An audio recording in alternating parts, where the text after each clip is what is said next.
وطبعاً نوفمبر 2025 maanta waxay ku beegan tahay maalinta aan bilaabayno geediga cagaaran shuruuc ku dhisan hal abuur iyo higsi waara waxaan beereynaa calaf tayo leh si aan u joojino ku tiirsanaanta dalka dibaddiisa aan wax soo saar xoog leh aan ugu bilaawno gudaha waddankeena Soomaaliya wadajir ayaan ku beereynaa calafka u kobcineynaa nolol una dhiseynaa mustaqbal waara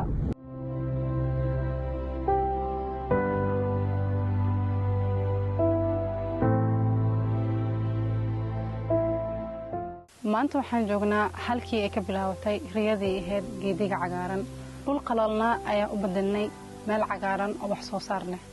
anagoo isticmaalayno awoodda gudaha maanta halka aan joogno waa natiijo cad oo la goosan karo oo ku tusinayso in looga maarmaayo wax soo saarka laga soo qaadanayo dalka dibaddiisa tani ma aha dhammaad waa nolol cusub oo kobcaysa horumar joogto ah iyo mustaqbal cagaaran